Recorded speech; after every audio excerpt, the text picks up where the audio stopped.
Gabriel Garcia Marquez ने लिखा था कि do not allow me to forget you, यानी कि मुझे अनुमति ना दें कि मैं तुम्हें भूल जाऊं। मैं तुम्हें भुलाना नहीं चाहता हूं, मैं तुम्हें याद रखना चाहता हूं। जॉन एलिया का शेर है कि क्या सितम कि अब तेरी सूरत गौर करने पे याद आती है। मोहब्बत में इससे बड़ी सजा क्या हो सकती है कि आप अपने महबूब का चेहरा ही भूल जाएं, उसकी आवाज़ ही भूल जाएं, उस शख्स को भूल जाएं जिसके पीछे आपने पूरी जवानी लगा दी, सब कुछ उसके पीछे वार दिया, सारी दुनिया भूल गए और वक्त के साथ आप उसे भी भूल गए। वक्त की सबसे अच्छी और सबसे बुरी बात यही है कि वो अपने साथ चीज़ों को मुबहम कर देता है, सारे चेहरे मुबहम हो जाते हैं, आपको कुछ याद नहीं रहता, गौर करने पे भी आवाज़ याद नहीं आती, बस खुशबू रह जाती है क्योंकि खुशबू की कोई भाषा नहीं होती और आप बस उसे महसूस कर सकते हैं। इसलिए मार्केस साहब ने लिखा कि मुझे अनुमति ना दें, मैं तुम्हें भुलाना नहीं चाहता हूँ, मैं तुम्हें याद रखना चाहता हूँ क्योंकि तुम्हारी यादें मेरी सांसों की तरह हैं। जब तक तुम याद आती रहोगी मेरा दिल धड़कता रहेगा, वरना मैं जी नहीं पाऊंगा।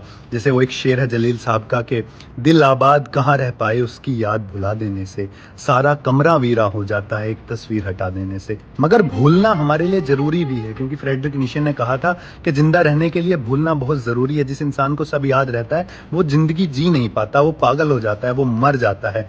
लेकिन वक्त रुखसत पर जब महबूब कहता है कि हो सके तो मुझे भूल जाना, आपके दिल से बस एक चीज निकलती है कि हो सके तो मैं भूल ना पाऊं इसे। जैसे जमाल एहसानी का एक शेर मुझे याद आता है कि तेरा इसरार सर आंखों पर तुझे भूल जाने की, मैं कोशिश करके देखूंगा मगर वादा नहीं करता। वादा नहीं हो पाएगा, मैं कोशिश जरूर करके देखूंगा कि तुझे भूल जाऊं। दीवानगी से हटकर देखें तो भूलना बहुत जरूरी होता है क्योंकि महबूब की यादें बहुत दर्दनाक और तकलीफ देह होती हैं और फिर बैठकर आप अपने दिल को समझाते हो कि उसे भूल जा। मुझे शेर याद आते हैं, कहाँ के रुकने थे रास्ते, कहाँ मोड़ था, उसे भूल जा, उसे भूल जा। वो जो मिल गया उसे याद रख, वो जो ना मिला उसे भूल जा।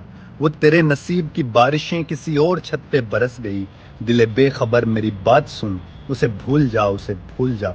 मगर भूलना बहुत मुश्किल भी होता है और इस पे ब्रॉडी एस्टन कहती हैं कि remembering is easy, forgetting is hard. याद रखना आसान है, भूलना मुश्किल है। जमाल एहसानी का शेर है कि मोहब्बत में याद रखना ही नहीं सब कुछ, भूल जाना भी बड़ी बात हुआ करती है। कितना अजीब सा पैराडॉक्स है ना दोनों चीजों का।